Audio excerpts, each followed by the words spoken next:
नमस्कार. आपण पाहत आहोत नेपोलियन हिल यांचे थिंक अँड ग्रो रिच या पुस्तकाचे प्रकरण क्रमांक 90. चिकाटी. श्रद्धा जागवायला सातत्यपूर्ण प्रयत्नांची गरज असते. अभिलाषेला भौतिक रूपात उतरवण्याच्या प्रक्रियेचा एक महत्त्वपूर्ण घटक म्हणजे चिकाटी. चिकाटीचा आधार आहे इच्छेची शक्ती. जेव्हा इच्छाशक्तीला चिकाटीची साथ लाभते तेव्हा ती एक अतूट जोडी बनते. ज्या लोकांनी अमाप श्रीमंती कमावली आहे त्यांना कधीकधी थंड रक्ताचे निर्दय समजले जाते. हा त्यांच्याबाबत गैरसमज असतो. त्यांच्याजवळ असते प्रबळ इच्छाशक्ती जिच्यात ते चिकाटी मिसळतात आणि या मिश्रणाला त्यांच्या अभिलाषेचा पाया बनवून त्यांचे उद्दिष्ट साध्य करण्याची खात्री करतात. हेनरी फोर्डबद्दलही असाच गैरसमज होता की ते कठोर आणि थंड रक्ताचे आहेत. त्यांच्या प्रत्येक योजनेचा पाठलाग चिकाटीने करण्याच्या त्यांच्या सवयीतून हा गैरसमज पसरला होता. अधिकतर लोक त्यांच्या उद्दिष्टांना आणि हेतूंना वाऱ्यावर सोडून द्यायला तयार असतात आणि विरोधाच्या किंवा दुर्दैवाच्या एखाद्या चिन्हाने घाबरून जाऊन हार मानतात. फार थोडे लोक, सगळे विरोध असूनही, त्यांचे ध्येय प्राप्त होईपर्यंत प्रयत्न चालू ठेवतात. हे थोडे लोक आहेत फोर्ड, कार्नेगी, रॉकफेलर आणि एडिसन. चिकाटी या शब्दाशी खूप काही भव्य दिव्य जोडले गेले नसले, पण चारित्र्य आणि हा गुण यांचा संबंध कार्बन आणि पोलादासारखा आहे. प्रचंड संपत्ती उभारण्याच्या कामात या तत्त्वज्ञानाच्या सगळ्याच्या सगळ्या 13 तत्त्वांच्या घटकांचा वापराचा समावेश होतो. हे घटक तत्त्व समजून घेतले पाहिजे आणि ज्याला पैसा जमवायचा आहे त्याने त्यांची अंमलबजावणी चिकाटीने करायला हवी. या पुस्तकाने तुम्हाला दिलेले ज्ञान अंमलात आणण्याच्या हेतूने तुम्ही हे फक्त पुस्तक वाचत असाल तर तुमच्या चिकाटीची पहिली चाचणी तेव्हाच घेतली जाईल जेव्हा या पुस्तकाच्या दुसऱ्या प्रकरणात वर्णन केलेल्या 6 टप्प्यांना अंमलात आणायला लागाल. ज्यांच्याजवळ साध्य करण्यासाठी नेमके लक्ष आणि त्याच्या प्राप्तीसाठी निश्चित योजना असते अशा 100 पैकी 2 लोकांमधून तुम्ही एक नसलात तर तुम्ही या सूचना वाचाल आणि त्यांचे पालन न करता तुमचा दैनंदिन नित्यक्रम चालू ठेवाल.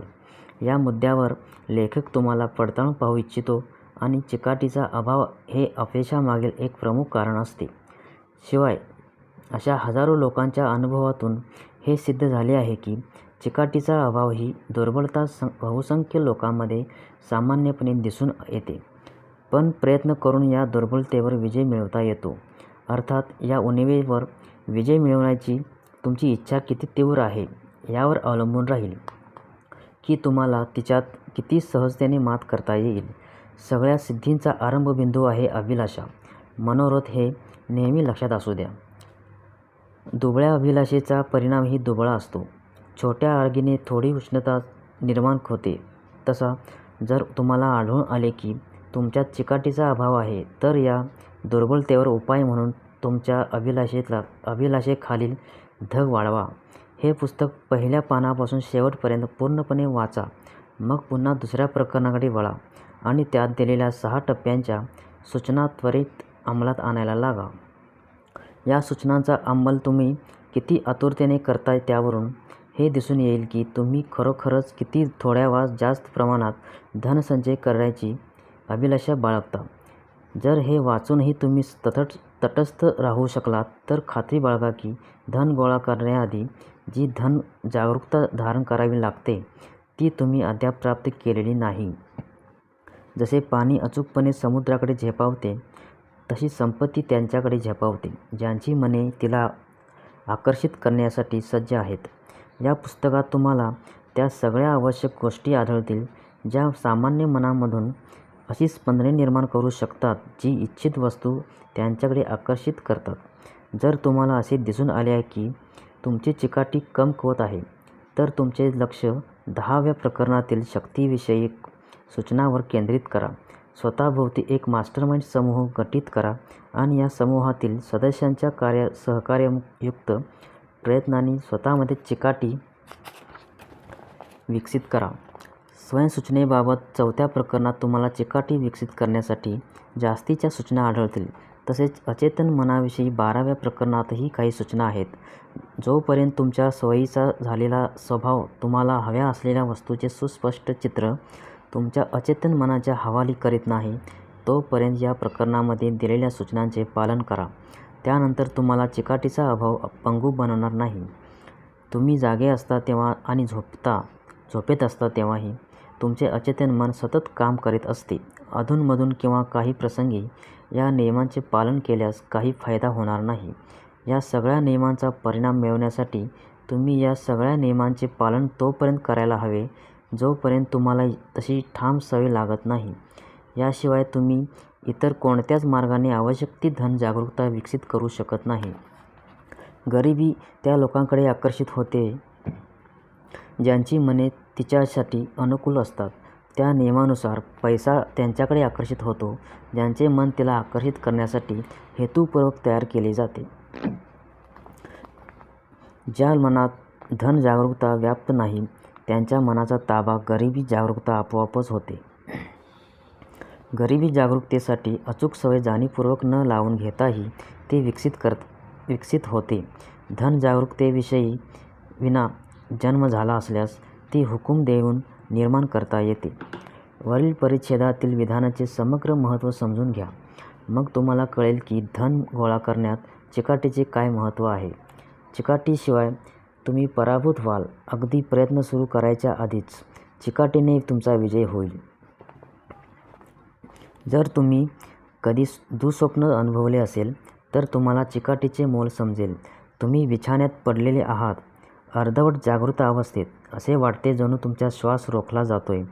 तुम्ही कुशीवरही वळू शकत नाही किंवा एका स्नायूचीही हालचाल करू शकत नाही.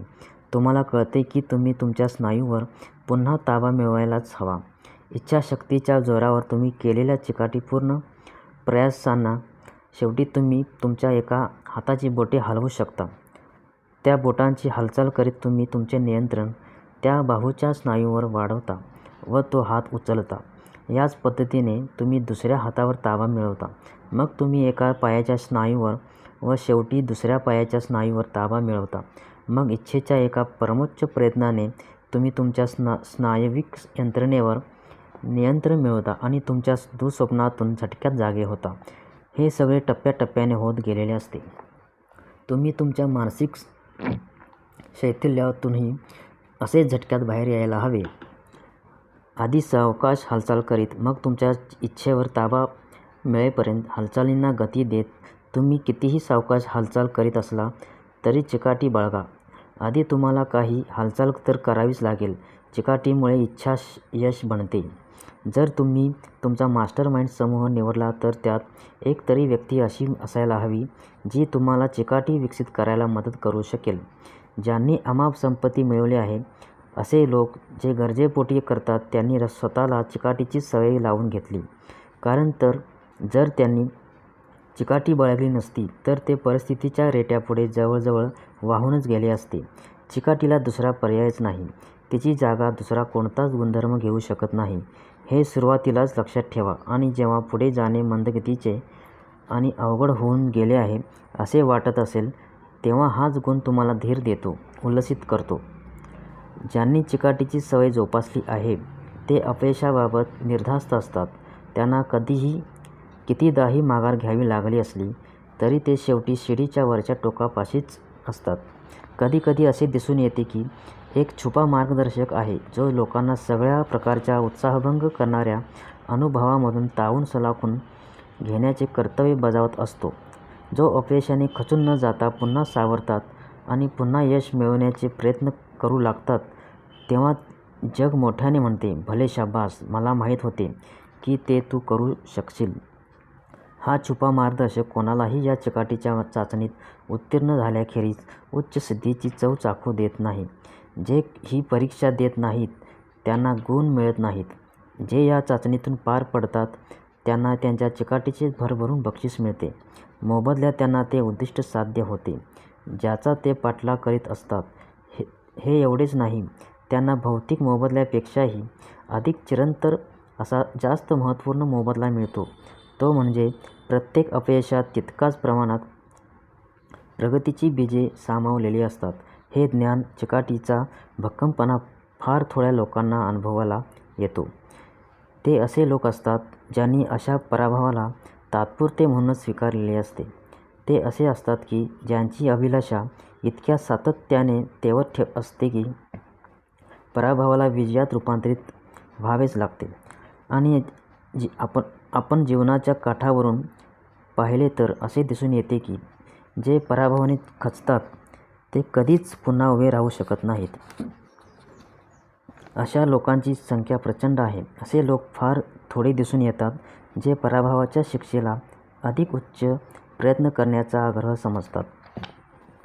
सुदैवाने हे लोक जीवनात रिव्हर्स गिअर घ्यायला कधीच शिकत नाहीत.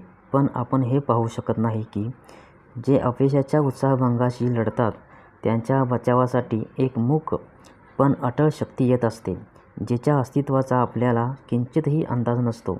या शक्तीविषयी बोलायचेच तर तिला चिकाटी म्हणू या आणि ते असेच राहू द्या. आपल्या सगळ्यांना हे माहीत असते की जर एखाद्याजवळ चिकाटी नसेल तर तो जीवनातील कोणत्याही क्षेत्रात उल्लेखनीय यश प्राप्त करू शकत नाही. चिकाटीचे एक उत्कृष्ट उदाहरण म्हणजे मनोरंजनाचे क्षेत्र. जगातील अनेक भागातून लोक नाम, दाम, सत्ता, प्रेम किंवा ज्याला माणूस यश म्हणतो त्याच्या शोधात हॉलिवूडकडे येतात. कित्येक काळानंतर एखाद्या वेळी त्यांच्यापैकी एखादा या प्रचंड महाभाऊ गर्दीतून बाहेर पडतो आणि जगाला एखादा असा माणूस दिसतो ज्याने हॉलिवूड काबीज केले आहे. पण हॉलिवूड सहजतेने किंवा झपाट्याने काबीज करता येत नाही. त्याला हवी असते प्रतिभा. तो तीव्र बुद्धीला मान्यता देतो आणि जेव्हा एखादा सोडून जायला नकार देतो तेव्हा त्याच्यावर पैशांचा वर्षाव करतो. या सगळ्या यशाचे रहस्य एका अभेद्य शब्दात सामावले आहे. तो शब्द म्हणजे चिकाटी. ब्रूस ली ज्या नटाने आपल्याला आशियाच्या मार्शल आर्टशी ओळख करून दिली त्याने हॉलिवूडमधील झळकता तारा बनेपर्यंत आपली चिकाटी सोडली असती तर त्याचे नाव केव्हाच विस्मृतीत गर्क झाले असते. तो चीनहून अमेरिकेला आला तेव्हा त्याने आपल्यासोबत केवळ एक स्वप्न आणि कठोर कष्ट करण्याची क्षमता याशिवाय काहीच आणले नव्हते. तारुण्याच्या प्रारंभी कुंग-फूत प्रावीण्य मिळवून नंतर तो त्या कलेचा शिक्षक बनला होता. पण त्याचे खरे ध्येय होते अभिनेता बनायचे. त्याला काही टीव्ही कार्यक्रम आणि चित्रपटात किरकोळ भूमिका मिळाल्याही, पण त्याला वाटते की त्याचा खरा भाग्योदय तेव्हा झाला जेव्हा त्याला कळाले की कुंग-फू नावाच्या टीव्ही कार्यक्रमासाठी ही कला जाणणाऱ्या नटाच्या शोधात आहेत आणि तेही प्रमुख भूमिका करण्यासाठी.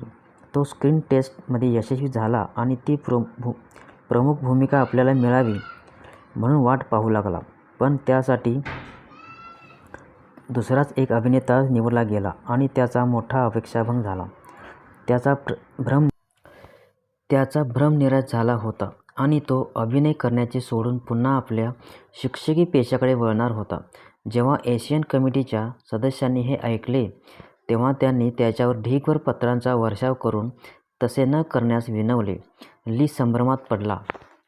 लवकरच ही गोष्ट चित्रपट चाहत्यांमध्ये पसरली आणि लीने नवीन भूमिका शोधण्याचे मनावर घेतले.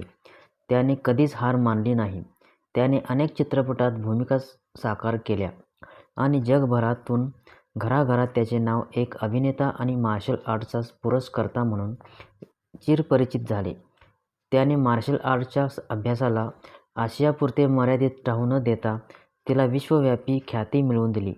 जरी वयाच्या 32व्या वर्षी मेंदूतील रक्तस्रावाने तो मरण पावला तरी त्याची कीर्ती त्याच्यानंतरही तशीच टवटवीत राहिली. ब्रूस लीला केवळ त्याच्या चाहत्यांची प्रशंसा लाभली आणि तो केवळ त्यांच्या स्मृतीत राहिला असे नव्हे, तर त्याने जेव्हा सुरुवातीच्या चित्रपटात व टीव्ही कार्यक्रमात भूमिका केल्या तेव्हा ज्यांचा अद्याप जन्मही झाला नव्हता त्यांच्यातही तो अजून जगप्रसिद्ध आहे. चिकाटी ही मनाची अवस्था आहे, त्यामुळे तिची जोपासना करता येते. इतर सगळ्या मानसिक स्थितीप्रमाणेच चिकाटी ही काही खास कारणावर आधारित असते. त्यात पुढील कारणांचा समावेश होतो. 1. निश्चित हेतू. चिकाटी विकसित करण्यासाठी उचलावे लागणारे पहिले आणि कदाचित अत्यंत महत्त्वाचे पाऊल म्हणजे तुम्हाला काय हवे आहे हे निश्चित करणे. एक मजबूत प्रेरणा तुम्हाला सगळ्या अडचणींचे डोंगर पार करायला बळ पुरवेल. 2. अभिलाषा. ज्या गोष्टीबद्दल उत्कट अभिलाषा मनात असते तिचा पाठपुरावा करताना चिकाटी बाळगणे व टिकवून ठेवणे सोपे जाते. 3. स्वनिर्भरता. एखादी योजना कृतीत आणण्यासाठी तुमच्या क्षमतेवरील तुमच्या विश्वासामुळे ती योजना चिकाटीने राबवण्याचे प्रोत्साहन मिळते. 4. योजनांचा ठामपणा. योजना जरी दुबळ्या आणि पूर्णतः अव्यवहारी असल्या तरी त्या सुसंघटित असतील तर चिकाटी बाळगायचे प्रोत्साहन मिळते. 5. अचूक ज्ञान. तुमच्या योजना मजबूत आहेत, त्या अनुभवावर किंवा निरीक्षणावर आधारित आहेत. या गोष्टींचे ज्ञान चिकाटी बळकट करते. ज्ञान असण्याऐवजी केवळ अंदाज केला तर ते चिकाटीला मारक ठरते. 6. सहकार्य. इतरांकडून मिळणारे सहकार्य, समजूतदारपणा आणि सुसंगत सहकार्य यामुळे चिकाटी वाढते. 7. इच्छाशक्ती. एका निश्चित हेतूच्या प्राप्तीसाठी योजना निर्माण करण्यावर तुमच्या विचारांना एकाग्र केल्याने चिकाटी वाढीला लागते. 8. सवय. चिकाटी हा सरळ सरळ सवयीचा परिणाम आहे. मनात रोज भरवले जाणारे अनुभव मन शोषून घेते व त्या अनुभवांचा एक भाग बनून जाते. भीती हा सगळ्यात वाईट शत्रू आहे आणि धाडसाच्या कृती वारंवार बळजबरीने करून त्याला हरवता येते. ज्याने युद्धातील सैनिकांना लढताना पाहिले असेल त्याला हे माहीत असते. चिकाटीचे हे प्रकरण बंद करण्याआधी स्वतःचा शोध घ्या.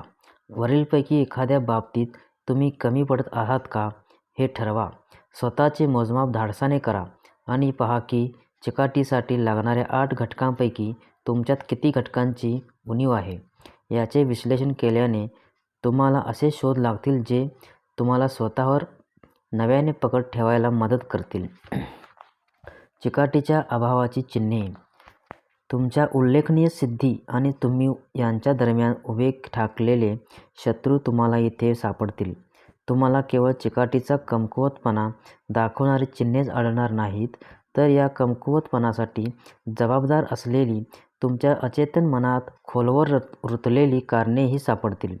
जर तुम्हाला खरोखरच हे समजून घ्यायचे असेल की तुम्ही कोण आहात आणि काय करण्यास समर्थ आहात, तर पुढील यादी काळजीपूर्वक वाचा आणि स्वतःचा परखडपणे सामना करा. ज्यांना संपत्ती मिळवायची आहे त्या सगळ्यांनी पुढील उणीवा दूर केल्याच पाहिजेत. 1.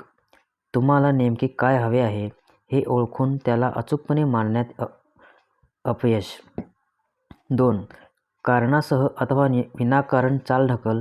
सहसा अशा आळसाला प्रचंड सबबी व कारणांची जोड दिली जाते. 3. विशेष ज्ञान मिळवण्यासाठी अभिरुचीचा अभाव. 4. अनिर्णय. प्रत्येक प्रसंगी त्या बाबींना बेधडकपणे तोंड देण्याऐवजी टाळण्याची सवय. 5. समस्या सोडवण्यासाठी ठोस योजना आखण्याऐवजी सबबींचा आधार घ्यायची सवय. 6. आत्मसंतुष्टी. या तापदायक दुःखावर उपाय नाही आणि दुःखाने पीडित असलेल्यांसाठी आशेचा किरणही नाही. 7. अलिप्तता. सगळ्या प्रसंगी विरोधाशी झगडण्याऐवजी तडजोड करण्याच्या तत्परतेतून ती व्यक्त होते. 8. स्वतःच्या चुकांबद्दल इतरांना दोषी ठरवणे आणि प्रतिकूल परिस्थितींना अटळ समजून त्यांचा स्वीकार करणे. 9. कृतीकडे नेणाऱ्या प्रेरणेच्या निवडीकडे दुर्लक्ष केल्यामुळे दुबळी झालेली अभिलाषा. 10.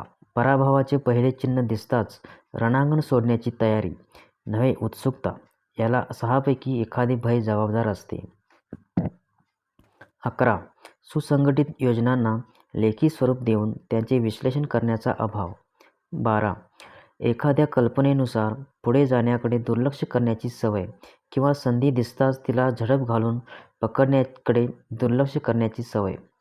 13. इच्छा बाळगण्याऐवजी केवळ आशा करणे. 14. संपत्तीची अभिलाषा बाळगण्याऐवजी गरिबीशी तडजोड करण्याची सवय. काहीतरी असणे, करणे आणि मिळवणे अशा महत्त्वाकांक्षेचा सर्वसामान्य अभाव. 15. संपत्तीकडे जाण्याचे सगळे शॉर्टकट्स शोधणे. योग्य मोबदला न देता काहीतरी मिळवण्याचे प्रयत्न करणे. ही सवय जुगाराच्या सवयीतून, काही तीक्ष्ण सौदेबाजीतून व्यक्त होते. 16. टीकेचे भय. इतर लोक काय विचार करतील, कसे वागतील किंवा काय म्हणतील या शंकेपोटी योजना आखून अंमलात आणण्यात अपयश. या शत्रूला यादीच्या प्रथम क्रमांकावर ठेवायला हवे, कारण साधारणतः तो अचेतन मनात राहतो, त्याला ओळखताही येत नाही. टीकेच्या भीतीच्या काही लक्षणांचा अभ्यास करू. बहुसंख्य लोक इतरांच्या टीकेला घाबरून त्यांच्या नातेवाईकांना, मित्रांना आणि मोठ्या प्रमाणात लोकांना आपल्या जीवनावर वर्चस्व गाजवू देतात आणि स्वतःचे आयुष्य स्वतःच्या परीने जगू शकत नाहीत. मोठ्या संख्येने लोक चुकीच्या जोडीदाराशी विवाह करतात आणि वैवाहिक जीवन टिकवून ठेवण्यासाठी आयुष्यभर दुःख आणि यातना झेलत राहतात, कारण त्यांना भीती वाटत असते की त्यांनी घटस्फोट घेऊन ही चूक सुधारण्याचा प्रयत्न केला तर लोक टीका करतील. जो अशा भीतीला बळी पडला असेल त्याला माहीत असेल की त्यामुळे महत्त्वाकांक्षा, स्वयंनिर्भरता आणि सिद्धीप्राप्तीच्या इच्छेला किती हानी पोहोचते.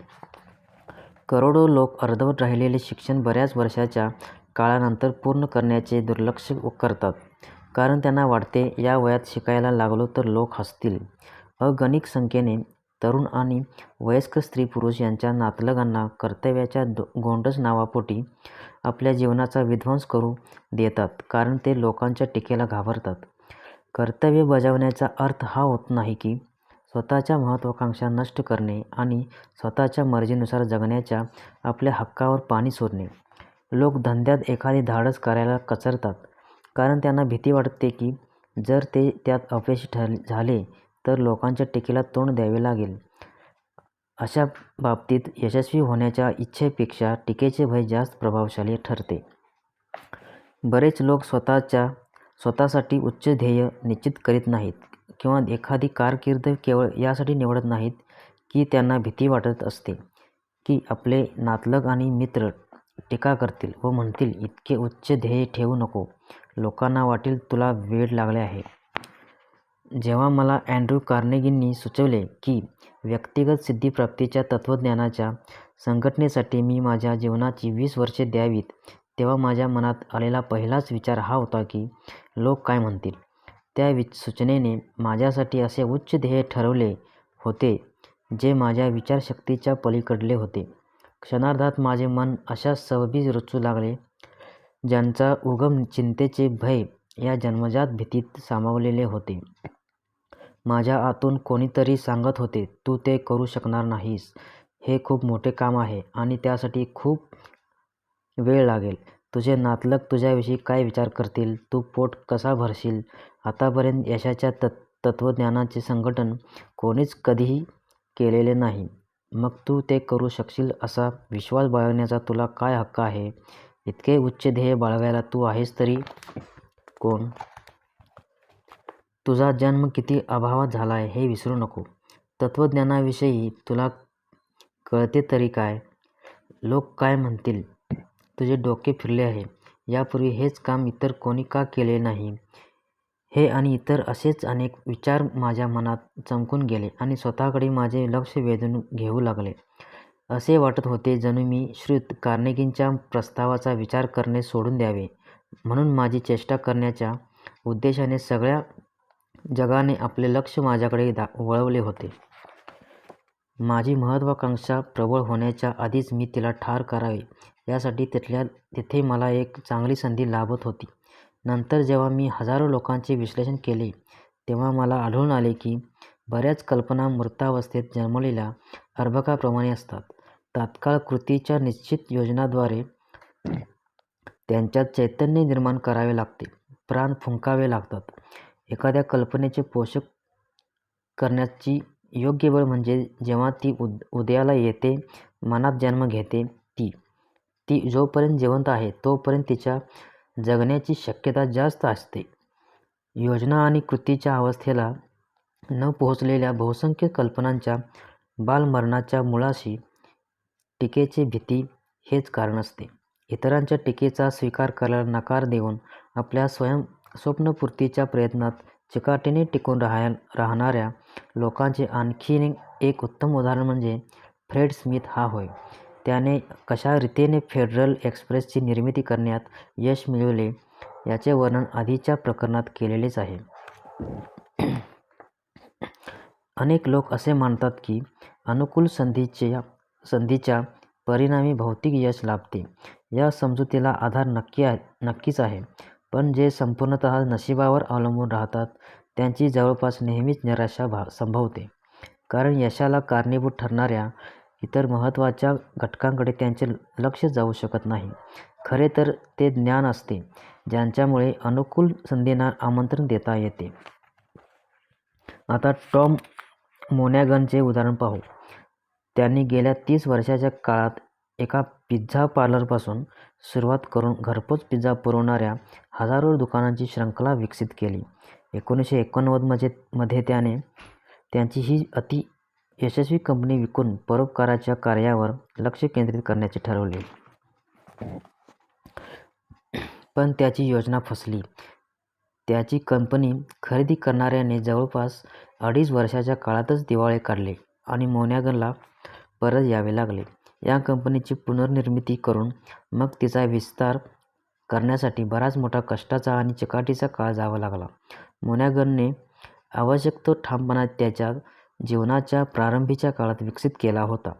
त्याने बालपणीच्या अभावावर,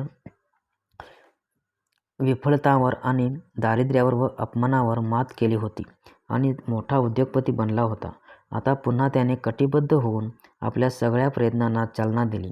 केवळ डॉमिनोला त्याचे गेलेले भव्य दिवस परत मिळवून देण्यासाठीच नव्हे, तर त्याच्या 6,000 शाखांचा विस्तार करण्यासाठी त्याने केलेल्या प्रयत्नातून हा 6,000 पैकी 1,100 शाखा आज अमेरिकेबाहेर उभ्या राहिल्या आहेत.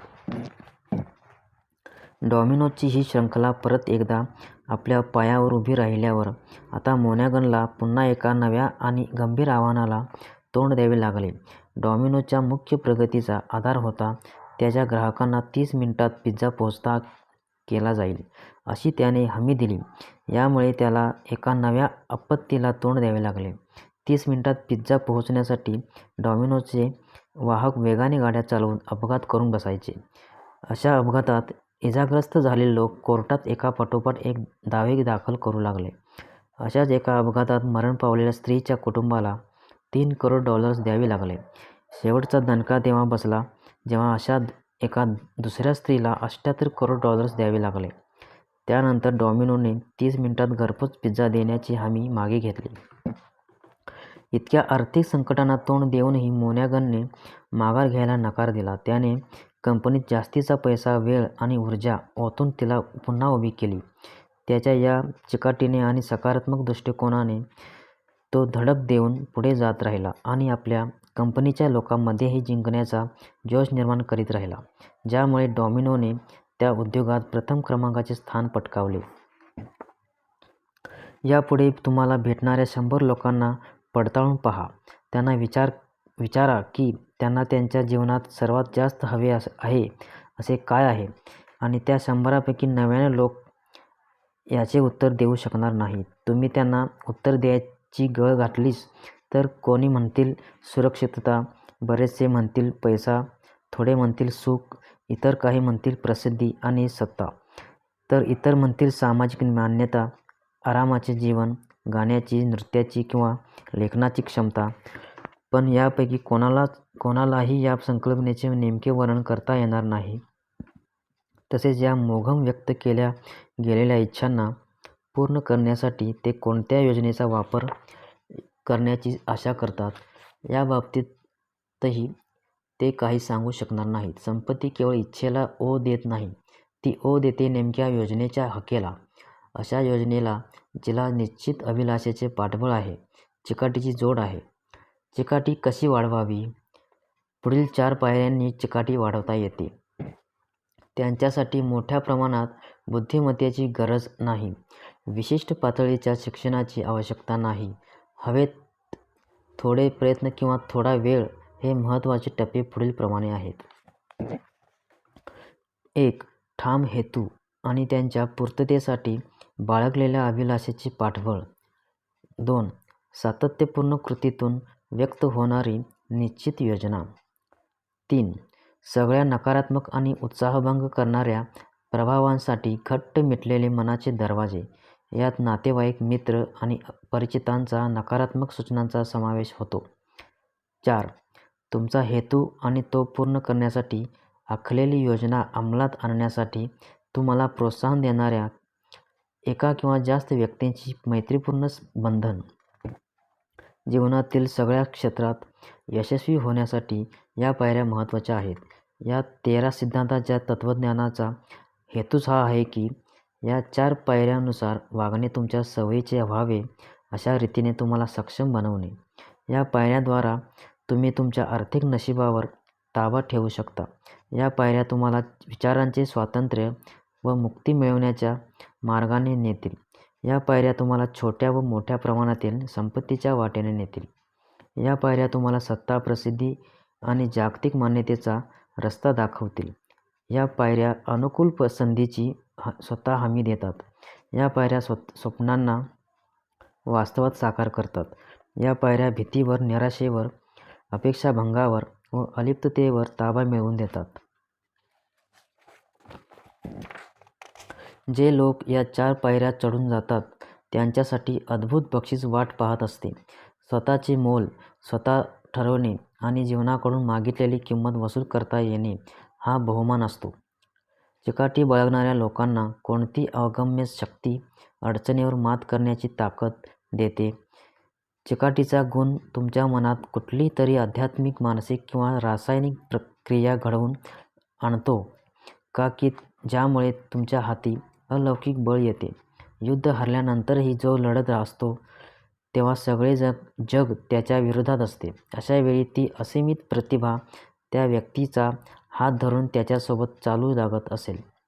ज्यांच्याजवळ आरंभ करताना चिकाटीशिवाय काहीच नव्हते व ज्यांनी शून्यातून विराट औद्योगिक साम्राज्याचा विस्तार केला, अशा हेनरी फोर्डसारख्या लोकांचे जेव्हा मी निरीक्षण करतो तेव्हा वरील प्रश्न माझ्या मनात पिंगा घालू लागतात.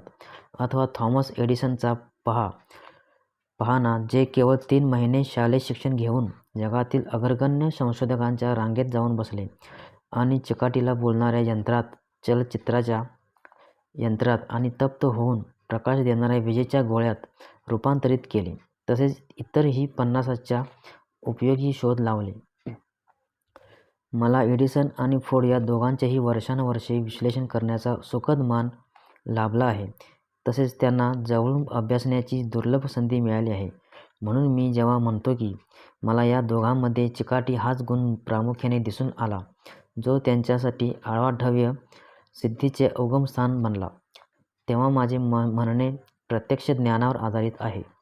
जेव्हा एखादा माणूस यशस्वी लोकांच्या निपक्षपातीपणाने अभ्यास करतो तेव्हा तो आपोआपच अटल निष्कर्षाकडे ओढला जातो की चिकाटी, प्रयत्नातील एकाग्रता आणि हेतूची निश्चिती याच गोष्टी त्यांच्या अलौकिक सिद्धीची उगमस्थाने आहेत.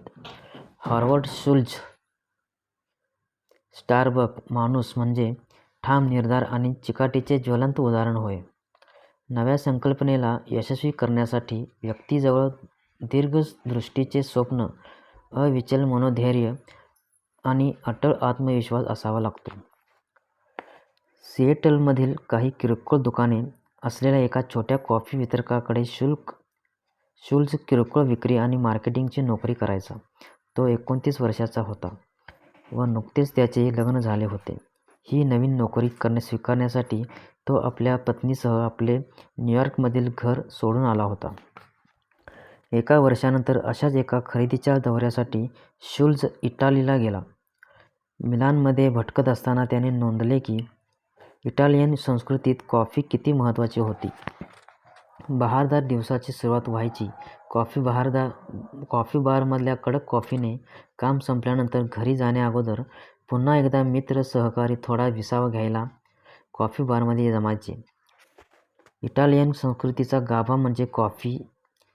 शुल्झने हे अमेरिकेत घडत असल्याचे चित्र रंगवले. तिथे अजूनपर्यंत तरी असे काही व्हायचे नाही, पण स्टारबकच्या उच्च दर्जाच्या कॉफीने घडू शकत होते. या कल्पनेने शुल्झला झपाटून टाकले. इटालियन कॉफी बारच्या धर्तीवर अमेरिकेत कॅफे बारची राष्ट्रीय साखळी निर्माण करण्याचा त्याचा ठाम निर्धार होता. पण स्टारबक्सचे मालक तयार होत नव्हते, कारण मुळात ते कॉफी बियांचा ठोक व्यापार करत होते. त्यांच्या मालकीच्या रेस्टॉरंट्स या तर त्यांच्या धंद्यात एक छोटा भाग होत्या. आपले उद्दिष्ट गाठण्यासाठी शुल्झने स्टारबक्सचा नाद सोडला आणि एक नवी कंपनी आयोजित केली. 1986 मध्ये शुल्झने आपला पहिला कॉफी बार सिएटलमध्ये उघडला. त्याला तत्काळ यश मिळाले. लवकरच त्याने दुसरा कॉफी बार सिएटलमध्ये आणि तिसरा वानकूव्हर मध्ये उघडला. पुढच्याच वर्षी त्याने स्टारबक्स कंपनी विकत घेतली आणि आपल्या उद्योगासाठी त्यांचं नाव स्वीकारले. शुल्झला विश्वास होता की स्टारबक्सच्या कॉफीचा दर्जा एके दिवशी अमेरिकन माणसाच्या जीवनाचा दररोजचा दिवस बदलून टाकेल. शुल्झला मार्ग सापडला तर स्टारबक्सच्या कॉफीचा कप अमेरिकन संस्कृतीचा मूलभूत भाग बनणार होता. त्याच्या संकल्पनेने बाजी मारली. 1989 पासून स्टारबक्सची विक्री दरवर्षी 9 पटीने वाढत गेली. शुल्झ असा द्रष्टा होता ज्याने स्वप्न पाहिले की अमेरिकेत सर्वत्र शेकडो कॉफी शॉप्स असाव्यात.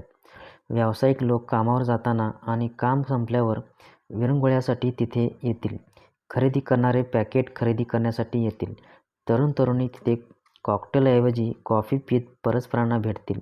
सिनेमाला जाण्याअगोदर किंवा सिनेमा पाहिल्यानंतर लोक सहकुटुंब नाश्ता करायला येतील. स्टारबक्सला सतत 3 वर्षे घाटा सहन करावा लागला. एकट्या 1989 मध्येच 1 करोडचा घाटा झाला. पण तरीही शुल्झने माघार घेतली नाही. त्याचा ठाम विश्वास होता की कंपनी उभारायचा हाच मार्ग होता आणि लवकरच घाटा भरून येऊन नफा व्हायला सुरुवात होईल. शेवटी एकदाचा त्याच्या सिएटलमधील दुकानांनी नफा कमावला. स्टारबक्सचा फैलाव हळूहळू वानकूव्हर, पोर्टलँड, लॉस एंजेलिस, डेन्व्हर आणि शिकागो अशा इतर शहरात होत गेला. त्यानंतर हा ओघ पूर्वेकडील शहरात आणि नंतर समुद्रपार गेला. स्टारबक्सचे नाव सगळ्या जगात घरोघरी झाले आणि अमेरिकन विक्रीचा तो एक कल्पकतापूर्ण चातुर्याचा नमुना बनला. त्याने शुल्झला जगातील सगळ्या श्रीमंत व्यक्तींच्या रांगेत नेऊन बसवले.